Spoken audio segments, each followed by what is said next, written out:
Erica and Sharon are sisters who began their grief journey in 2006 when Erica's 10-year-old son Austin drowned. Together, they participated in a grief education program, were so moved by this experience, they studied and became specialists so they could help the brokenhearted find recovery. In 2015, tragedy struck their family once again when Erica's oldest son Donovan was killed in a motorcycle accident. Erica and Sharon are committed to sharing their experiences of love, loss, and healing through this podcast. Now your grief specialists, Sharon and Erica. What is breakup grief? How long does breakup grief last? Is there such a thing as breakup grief? Do we grieve from a breakup? These are all the questions that I think we get a lot of times that people get stuck in. And we have an expert here to help us answer these questions. Kate, please introduce yourself and let our ladies know who you are. Yes, my name is Kate Houston. I am a dating and love coach, and I usually work with women who are successful in business, yet anxious in love, usually a little more, I'd like to say wise, maybe wise in their years. And they've also had those roller coaster relationships that they know they don't want to repeat, that they know that there's probably a reason, but they're ready to do the work and step into figuring that out because they're committed to shifting and finding the deeply loving connection with intimacy and love that lasts a lifetime, and they deserve it. Wow, that's so amazing. And Kate is working on How to Heal a Broken Heart series. Yeah. So you have been very busy lately, right? Yes, there's an online series. One of the amazing things that came out of 2020 from my community is everything slowed down. I think we talked about this before. Everybody's taking stock of what's going on in their lives, or they have to because everything slowed down, right? Mm-hmm. And they're acknowledging in honesty, hey, there's something I get to look at here. It's not just about what's external. How can I do something different for these results out there? It's, maybe there's something for me I can shift, and that'll shift. And they're really getting the message, because a lot of the work I do with my clients anyway is we do the internal work to shift the vibration of my clients. And that attracts different people because they're more in alignment with their dreams. They're more in integrity with their word. They have standards that they are strong about and are able to voice them in a way that is mindful and receptive by others, so that it's about preferences rather than demands. And it is seen as empowering rather than from a victimhood state. Wow. I know. I wouldn't even think, because you do have to make some sort of shift in your everything really to do that law of attraction and to get something different. So do you get a lot of resistance with that? Are people like, no, that's not going to work? Or are they willing to trust you on that path? It depends. It can come and go, because resistance, it's the blind spot they're not seeing that is resisting. And so my work with them is we build the trust, the rapport, so we can go underneath that and say, okay, you're not getting what you want. We get to find out what's underneath it. It's like an iceberg. The tip is what you see. And then you have this, 1,000,000 pound underneath the water stuff going on, driving your life. And we get to go under there, because it could be something small, a small tweak or a belief. One of the examples I like to give that's very benign, but it makes sense to explain how we may have unconscious beliefs that are driving our lives. So when I was like 6 or 7, my mom gave me a peanut butter jelly sandwich, and I had this sandwich and I was like not eating the crust. How many kids don't eat the crust, right? And she would say to me, Kate, eat the crust. It has more vitamins in it. Well, I'm not, I'm in concrete thinking as a 6 or 7-year-old. I don't understand the bigger concepts yet. I think I was 36 before I looked at a sandwich and looked at the crust and went, there's not more vitamins. This is just an example of where something we embed, that isn't one that's benign, but there are things like that once we release, we don't realize it's a limiting belief that's been holding us back. Mm-hmm. It's been holding us back. And some of that can even be what keeps us in a loop of grief. There's grief that's intended and has a purpose. And I know you all know this too. There's then where grief is not serving you any longer. Right. Exactly. Kate, tell us a little bit about your backstory. Like, how did you get started in this? What brought you to this point? Well, my own wild roller coaster relationships. I've had 2 different marriages. My first marriage, my husband came out of the closet, and that was a high emotional roller coaster. We were best friends. We got along. We laughed. We had intimacy, all of that. And what I got to do is really look underneath and go, how did I source this relationship? That's really responsibility. And it's like, oh, at first I was like, I don't want to look at that. But, you get to look at it, or else you repeat things about drawing the types of people. And I didn't look at it for a while. And a year and a half later, I met my second husband, who on the outside presented as fully, healed warrior, all these things. But as we were in relationship together, and it was perfect in the sense that what he brought as wounds matched my wounds and gave me the opportunity to heal. We ended up butting heads because he was too scared to heal and go in there. I mean, and it makes sense. He had some serious PTSD from childhood, which, we don't have to go into, but he has to choose to do the work. Right. And I can't make him or point my finger at his blind spots and say, you better this, because that's not how works on yourself. That doesn't how transformation works. So we had many conversations, and it ended up being that we were not a match, because I felt, for me, I got out of that relationship when I was supposed to, and that I got to get honest with me. I was a people pleaser. I took responsibility for people's feelings. I felt that my value was by doing. So the more I could do for somebody, not just my being, my essence. And that went back to just behaviors and patterns I learned from my family. And I had a pretty good growing up. Trauma there's no hierarchy in trauma. Mm-hmm. Right. So, for me, I created some stories as a child to try and navigate some upset that I was reading and trying to not rock the boat. My family never required any of that, but your little kid brain creates these worlds to understand and create some order out of chaos. And wasn't serving me any longer. So after those 2, I'm like, okay, how did I source that? And I had an opportunity to really dig deep in that. So I think my family history is about safety and security. I think a lot of people have families like that if you have grandparents, great grandparents, et cetera, out of the Great Depression, that lineage of DNA of safety was heavy for the 20th century. So if you got a good job with benefits and a pension, you're living the high life. That was the 1950s dream, which my parents, being from the 60s, 40s and 50s and 60s as young kids and teenagers and things, that was their understanding of the pinnacle. So that's what I learned, as lower middle class, work and education, all those things. So I think what it was is for me, how I sourced my first husband is his family had some wealth, and that wasn't what I fell in love with. But that was a comfort that I think my subconscious was seeing, that no matter what, my children are going to be cared for, which is actually great. I mean, other things didn't work out for me, but I can see now where you don't always have to say what was wrong. How did I source what was wrong? What was wrong with me? It could be that was a really valuable thing that I didn't know, and I get to just acknowledge. And also, I think he was in search of himself on some levels, and so was I when we first met in our 20s. When you're young.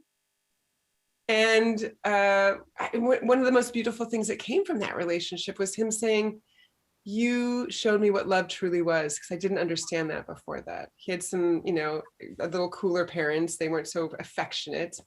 And for me, that was valuable. Then my children have that because I give it to them, that he gives it to them because he now had that experience. So I get to say that I sourced that, but it's also, I have comfort in that, right?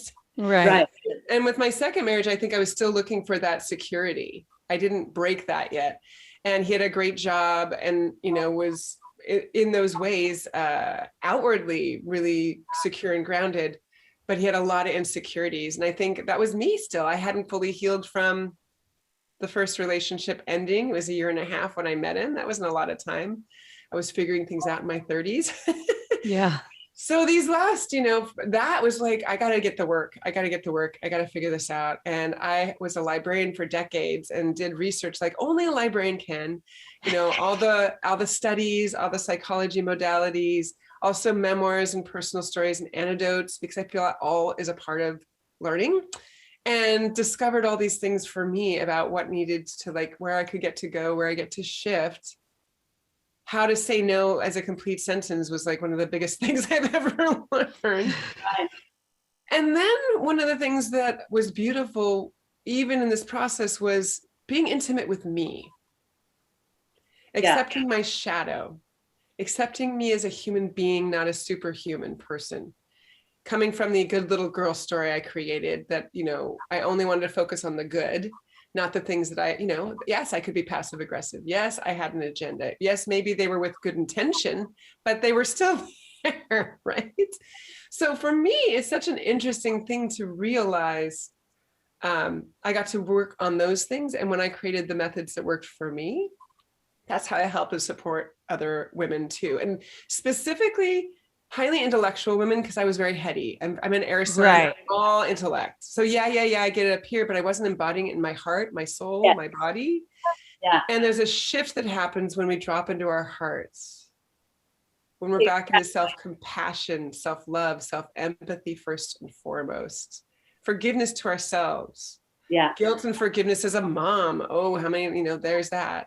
Right. Grieving, not having a partner to turn to for those joyous moments when a kid does something amazing and it's just you. Yeah. So that brings me to two questions actually that I actually had written down that I want to go into. Yeah. Not every person, I'm going to say person, thinks of the breakup as a grieving experience. Yeah. We kind of associate the grief with death. So we don't always think of the breakup as a grieving experience. Number one, that I'm going to ask you about that. And that because of that, I think we always don't go after the work. You clearly went after doing the work. And a lot of time, us as women especially, we just give it some time, let it settle, and then we go right back into the next relationship. Well, guess what? Repeating the same pattern. Right? Yes.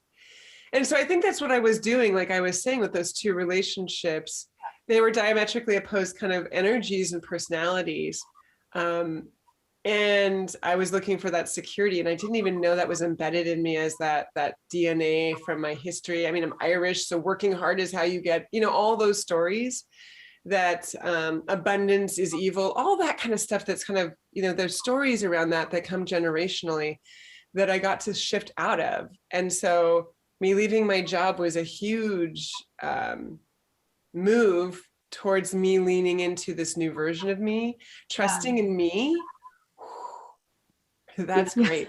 Trusting me that I get to create my future, that it's 100% on me and how I create that. How exciting, a little nerve-wracking, and leap in the net will follow. That's like everything I've been learning and discovering is that when I didn't look at those relationships as how did I source that pain? Because that would be staying in the pain story, which I think in grieving, if it's the pain story, you never get to the hero story, you know, of every, like Joseph Campbell, we all know that you go down into the depths of despair and then you become resilient. If you stay in that pain, you don't come out. You don't come out. So me shifting the story to, I sourced exactly what I was looking for, which gives me now that empowerment to say, oh, so I get to source at whatever, all these other things in life. It's not just love and a relationship, but it's for my business, for my friendships, for my creative outlets.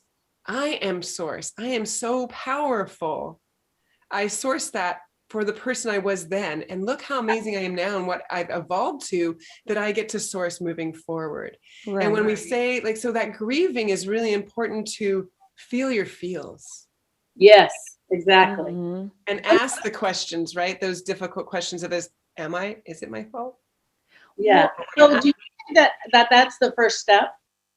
So you have a woman who's in a relationship breakup. Is that her first step, is to feel the feels or ask the question? Oh, I think it's a mixture, because I'm about be curious first and foremost, which means open-ended, non-judgmental questions to yourself, non-critical. To say what's underneath this, what's possible, opening up your eyes to the things you may not have been willing to look at for yourself, and not beating yourself up over it. Right. I didn't know until I knew. I want to talk about fear. So how, because it's like, that's one of the hardest things, I think, when you are opening yourself up to the possibility of, okay, I'm ready to be out there again. but that you're so fearful because you don't want to feel that hurt or rejection or the pain. What's a tip you can use to try to get women to kind of overcome that fear of putting themselves out there again? Well, first and foremost, you're probably feeling some of that pain now, not getting what you want. Mm-hmm. So the truth is you're already feeling a similar feeling. You're just labeling it something different or making a story to make it okay or to ignore it or not think about it or, I don't need to worry about it. Or maybe it's just, I'm not supposed to be with somebody. We get to create that protection. Right. But the truth is when we really lean into this work is we get to be courageous then, that's heart-centered and vulnerable and share truth in a receptive way, learning how to speak in a language that is responsible rather than blaming or finger pointing out, so that you can share your feelings with someone, and then do so without any fear of how they respond. Because usually the fear from the women I've worked with who are highly anxious is before they even have a challenging, difficult, scary conversation, they've thought of 6,000 ways they think somebody will respond. Yeah. And they come up, okay, not this one, not this one, not this one. I don't want to, okay, I want to say what I say, but I don't want to upset. I'm going to go for this one. They say it. They've spent all the days in this fear. And then the response is none of the 6,000 things that they thought, and they're still hurt. So really speaking your truth and knowing that when you upset, it's not your responsibility to take care of somebody else's feelings. Mm-hmm. Yes. I did this for so long, not knowing it. It was just learned. I didn't know until I didn't know. That is Right. huge. And in grief, I think that can be interesting because it's a unconscious discomfort with intimacy. When somebody Completely. is grieving and you have an opportunity to be empathetic and go, wow, I can't even, like you've had a son die. Like, wow, I can't even imagine what that would feel like. I have no concept. And I can say that and be in the essence of the feelings of maybe wow. And just wow is empathetic towards the person. Mm-hmm. You don't actually have to share a story of, well, I kind of know, because when we share that kind of story of, well, I think I've had something like that happen, it's distancing your connection. Yeah. It's false empathy. Brene Brown talks about this, and it was like an aha for me to go, that's what it was called. And it's because we're still protecting ourselves from even being present for somebody else. Yes. Because we're not able to be present for ourselves. If we don't start with us, how the hell can we do that outside of ourselves? 100%. So true. So here's a question that people ask: does a breakup change you? And Yes, and this is great. See it as a breakup positive. that changes you, or is it the healing actually going through the work that changes you? And I kind of think it's both. I think it's I both. think it is both too, because you think of a seed. Yeah. When you plant a seed, it's a hard shell. It's really rigid. And there's a bit of a rumble that has to happen for this very delicate, vulnerable sprout to pop. Right. And those first moments coming wiggling out of the ground are very vulnerable. Yeah. And you have to be. And then they take in the sun, and then they're just in a beingness. It's like a tree just is, right? You don't Right. have them thinking before and after. Yeah. I constantly have to remind myself of that if I start to have those thoughts, because it's about mastering your mind. Is not about changing it. So like you're still going to have some of those thoughts, but it's not taking you down for days or hours. It's like, oh, that's a minute. Oh no, I don't actually believe that. And cross-checking and catching that kind of thing. But what I love is that it's the breakup is like the breakthrough opportunity to see things you weren't seeing. Yeah. And then the healing is loving on yourself to be okay with not having been perfect. Yeah. To say, I don't want to repeat that. Let me go in and look and see, what was I not connected with me? Where Yeah. was I giving myself away? Where was I losing myself? Where was I people-pleasing, doormatting, not speaking up? Any of those things. Yeah. Right. And that in grief, because so many people get value from doing, like we have, generations of people like that. It's pretty common. They don't know how to just be with somebody grieving in silence. Oh yeah. We teach That's that. the truth. Love that. Just That go, is the wow, truth. I can't imagine. And just sit in silence with them. Yes. You're valuable enough for just being in presence and witnessing their experience validates their experience. Yeah, Mhm. exactly. And that's what you want to do in relationship, because we grieve losing a job, we grieve not getting the promotion. I mean, we get to show up as professional grievers in relationship, but we have to start with ourselves and then letting it go, feel the feels, you know, saying, I'm sad. Oh, I'm sad that guy never messaged me back. Yeah. Feel that. Right. Yeah. Not for 100 years, but, you know, for an hour, Out of 20 your- minutes. Oh, I'm so sad. He was cute. And get intimate about what you loved about it. Wow, he was, you know, motivated. He was heartfelt. Now the things you're grieving is the possibilities that you saw of the things you aligned with. Right. And so acknowledge the beauty and say, I at least drew that to me. I sourced somebody different like this, somebody with those qualities that's different than what I drew before. I get to acknowledge me for I think we that. can talk about this for Oh my two God, yeah. I Yeah. know. It's, We could this just- is I love such a it, great 'cause I have topic. 10 more questions that I want to keep going on. Kate, tell our listeners where they can find you. Yes. Well, you can definitely come to start off with the How to Heal a Broken Heart online series. It's kicking off shortly on April 19. So there'll be a link available to you to join. It's a free online show that you'll be getting emails with interviews from 26 amazing experts, including the two of you, about ways to heal your heart. And the reason for this series is because of 2020. So many people are Yeah. willing to look inward now. I'm sure you've seen a change and shift in people, that before we're all just, you know, the world opens up, there's an opportunity to do some of that last work. If somebody resonates with you, there's amazing gifts from every single one of them that's free. If there's a method, a modality, or something they share that's the nugget of wisdom that makes you go, holy crap, that's the thing. And helps you shift and transform before the world is open again and you're even considering getting out, getting into social events, seeing people again, and changing and shifting your way of being to be more trusting because you trust you, because then you feel it's okay to be vulnerable. I think even in isolation, we've been protecting our physical selves. Yeah. We get to practice being vulnerable emotionally outside of our little pods. And so all of that is really key. So we can be in this human experience. We're meant to be relational beings and be there for each other and with each other, first and foremost with ourselves. Yes. Yeah. It starts with us. That's so true. Thank you so much for being willing to share your story and just everything that you're doing. I want to thank you for everything that you're doing, because I know that so many people are going to heal their broken hearts from just having an amazing listener who can really guide them and walk them through that process. Thank you so much. Thank you so much for being on our show. We really appreciate it. And thank you for allowing us into your Broken Heart series. I love it. I found you guys and I was like, oh my gosh, I have to talk to them. Awesome. It's been great. Thank you so much. Bye, friends. Thank you. Hi, friends. Erica Honore here with Healing Starts with the Heart. Sharon and I are so glad you joined us for another great episode of our podcast. We hope you enjoyed this episode.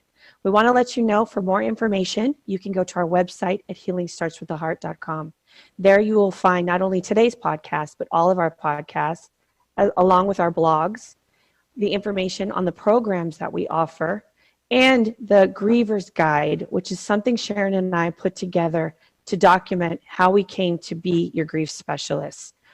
We also have a quiz to take to identify if you are truly grieving. And if you want to talk specifically with either Sharon or myself, you can schedule an appointment there. You will also find a place to join our private Facebook group at Hope, Heal, and Recover. Thank you so much for being with us. Have a great day, friends.